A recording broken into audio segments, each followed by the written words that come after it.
military takeover of an oil tanker off Venezuela has raised regional tensions and opened up some potentially serious legal questions. The administration claims the military operation was justified due to prior sanctions on that vessel. The government of Venezuela, as we've mentioned, has called it an act of international piracy and blatant theft. I want to bring in retired Air Force Lieutenant Colonel Rachel VanLandingham. Thank you, Colonel, for being with us this morning to talk about this. You're also a professor at Southwestern Law School in Los Angeles.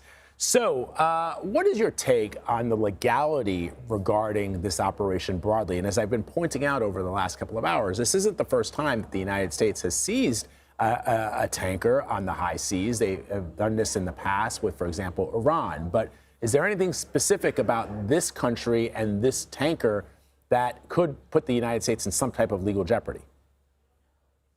Thanks for having me. And no, I don't think the United States is any kind of legal jeopardy. I mean, it's interesting looking at the timing of this operation, right? Because this particular tanker has been under U.S. sanctions since at least 2022.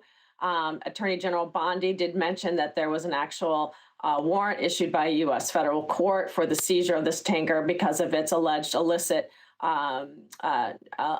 carrying and transportation of oil from sanctioned countries such as Iran.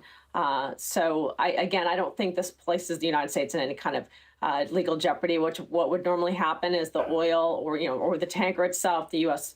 government would bring this before an admiralty court and for forfeiture proceedings in U.S. federal court. So it's really the timing of this amongst the huge, massive buildup of U.S. forces in the region of Venezuela.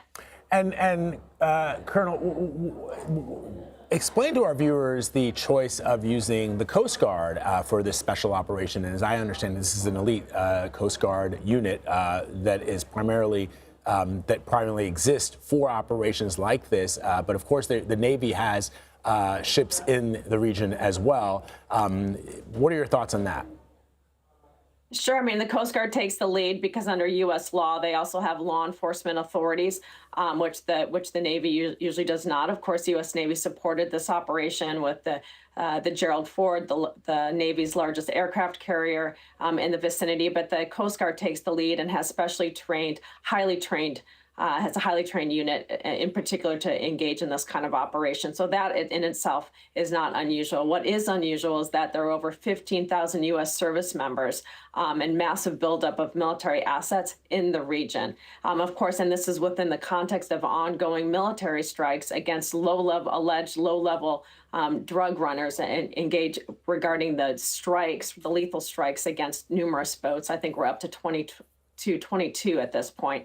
That seem to be coming from Venezuela. So again, this is a piece in a much bigger picture, and it's interesting to see. I mean, it's is this for regime change? Is this really for oil? Is this really within a counter drug operation? I mean, this is the boarding of this tanker is not about drugs, right? It's about the illicit flow of oil. And again, legally, I think the administration is on firm ground there. Yeah, and with regards to the oil, as we pointed out earlier, the U.S. has seized tankers before. I remember back in 2020, there was petroleum cargo that was forfeited from 4 different tankers, which was about $45 million in oil. And in 2021, there was a tanker, the Achilles, that was also similarly targeted. There was $111 million worth of petroleum on board that vessel that was seized. But what was interesting about those, Colonel, is that they were done through civil forfeiture proceedings. And this wasn't, although they were perhaps military operations, they went through the courts to get ultimately to keep the oil. The U.S. kept the oil, which I'm guessing is probably going to happen here as well. I think that's the likely course of action here, is that the United States Coast Guard will provide this information to the Department of Justice. The Department of Justice will go back to admiralty courts for a civil forfeiture proceeding. I mean, again, this operation does seem pursuant to a warrant issued by a U.S. federal court. So again, this is civil law enforcement action within the context, though, of the largest U.S. buildup of U.S. forces in this region in a very, very long time.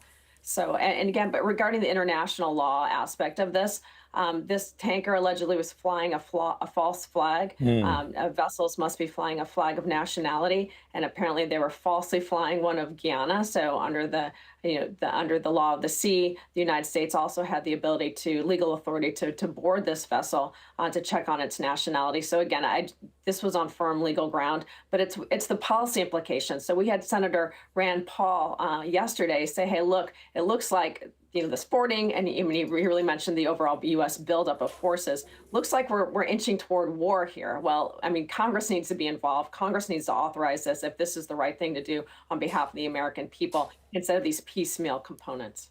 Yeah, and it does seem, to your point, Colonel, that there is a bipartisan, at least, of lawmakers who are saying that if this is the course of action we are going to take, the United States, then Congress needs to be more fully involved in those decisions.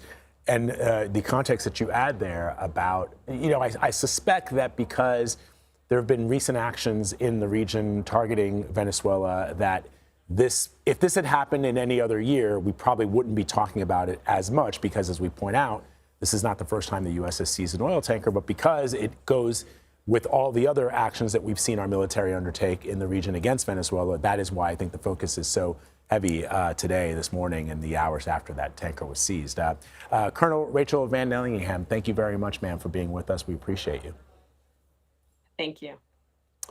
Let's bring in CBS News national security contributor Sam Vinograd to talk more about this. So, Sam, you heard my discussion there with the Colonel. What is your take on what's happened and perhaps the legalities surrounding this tanker seizure? Well, this certainly does appear to be legal from a U.S. domestic law perspective, based upon the fact that a judge did issue a warrant for this action.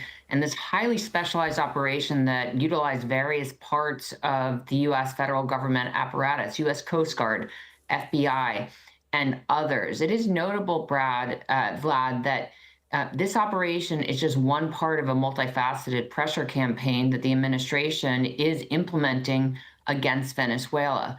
We have this operation to seize this carrier carrying ostensibly Venezuelan oil. It is worth noting that the United States used to buy a lot of Venezuelan oil.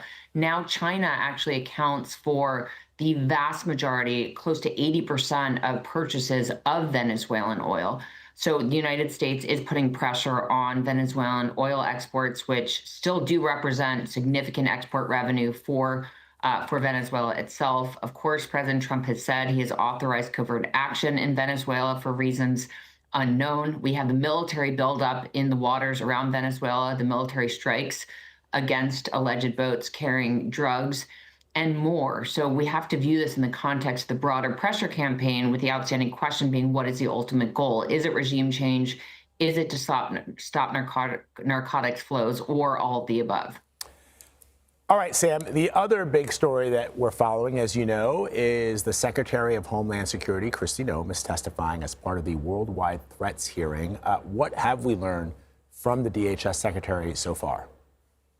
Well, Secretary Noem is testifying alongside other government officials. I was just listening to her testimony and opening statement alongside the National Counterterrorism Center director. And overall, Vlad, we have heard opening statements really focus on views of failed Biden-era policies in the areas of immigration and counter-narcotics, and a focus on President Trump's reversal of those perceived mistakes. There has been, at the outset of this hearing, a very heavy focus on the vetting of individuals that came into the United States during the Biden administration, and a misrepresentation of the vetting that was performed on, for example, Afghan nationals that came in under Operation Allies Welcome after the withdrawal from Afghanistan, but really a chorus and a refrain of accusations against the Biden administration about who was lawfully allowed into this country under the previous administration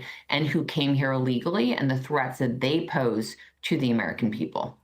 Really interesting. We're going to obviously continue to track what the Secretary is testifying to, Sam, and always appreciate your analysis. Thank you so much, my friend.